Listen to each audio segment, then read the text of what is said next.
প্ৰকৃতি ধ্বংস কৰি উন্নয়নৰ ভয়ংকৰ পৰিণাম ভুগিছে ৰাইজে। দুধনৈত ৰাষ্ট্ৰীয় ঘাইপথ সম্প্ৰসাৰণৰ পিছতে দণ্ডি সলনি কৰিছে বন্য হস্তীয়ে। নতুন দণ্ডিৰে হাতীৰ গমনে ভাঙিলে বহু বাসগৃহ।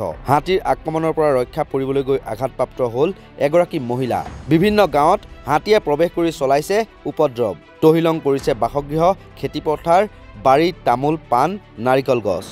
পুৱতি নিশা প্ৰায় 4মান বজাত 20-25 জনীয়া এটা হাতীৰ জাকে দুধনৈ আপাৰ বৰগুম গাঁৱত প্ৰৱেশ কৰি বাসগৃহ ভাঙি তছনছ কৰাৰ লগতে খাই তহিলং কৰে ভঁৰালৰ ধান।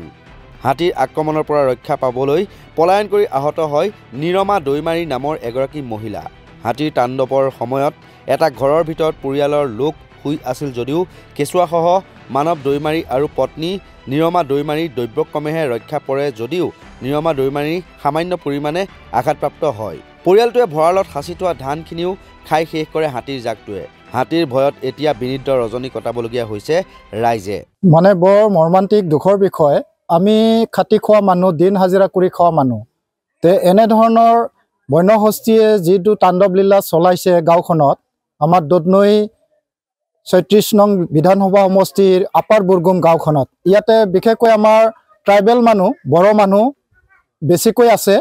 সেয়েহে মই মিডিয়া যোগে চৰকাৰক আহ্বান জনাওঁ, যিখিনি গৰীব মানুহৰ এই বন্যহস্তীয়ে তাণ্ডৱ লীলা চলাই আছে, এই ব্যৱস্থাটো তাৎক্ষণিকভাৱে যিখিনি বন বিভাগৰ দ্বাৰাই হওক বা প্ৰশাসনৰ দ্বাৰাই হওক, মানে সুৰক্ষাটো লাগে। নিজৰ জীৱন প্ৰাণ ৰক্ষাৰ কাৰণে তেওঁলোকে কথমপি মানে দৌৰি কোনোবাই পলাইছে, কোনোবাই দুখ পাইছে, আঘাতপ্ৰাপ্ত হৈছে। আৰু এনেধৰণৰ প্ৰতিদিনে আমি দেখিবলৈ পাইছোঁ। কিন্তু কৰ্তৃত্বৰ ফালৰ পৰা তেনেধৰণৰ ব্যৱস্থা আজিলৈ হাতত লোৱা দেখা নাযায়।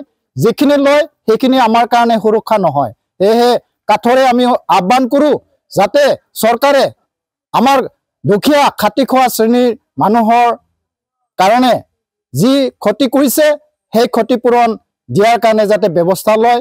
মই চৰকাৰৰ ওচৰত আহ্বান জনাইছোঁ, মন্ত্ৰী ডাঙৰীয়ালৈ মই আহ্বান জনাইছোঁ, যাতে আমাক শান্তিত থাকিবলৈ দিয়ে। সেয়ে মই কাঠৰে আহ্বান জনাইছোঁ, আমাক যাতে সুখত শান্তিত থাকিবৰ কাৰণে যিখিনি দৰকাৰ সেই ব্যৱস্থাটো কৰি দিলে আমি ৰাইজৰ তৰফৰ পৰা তথা যিখন ঘৰৰ ক্ষতি কৰিছে তেওঁলোকেও অন্ততঃ শান্তি পাব। দেখিবলৈ পোৱা গৈছে তেওঁলোকৰ ভাত ৰান্ধি খাবৰ কাৰণে যিখিনি বাচন বৰ্তনৰ আৱশ্যক, সেই বাচন বৰ্তনৰ মানে নষ্ট কৰি তহিলং কৰিছে। মানে প্ৰশাসনৰ ফালৰ পৰা আমি খবৰ দিওঁ যদিও তেওঁলোকে সঠিক সময়ত আহি নলায়। যেতিয়া মানে নষ্ট কৰি থৈ যায় সেই সময়তহে আহি ওলায়। এনেধৰণৰ হ'লে আমি মানে আগবাঢ়িব নোৱাৰিম।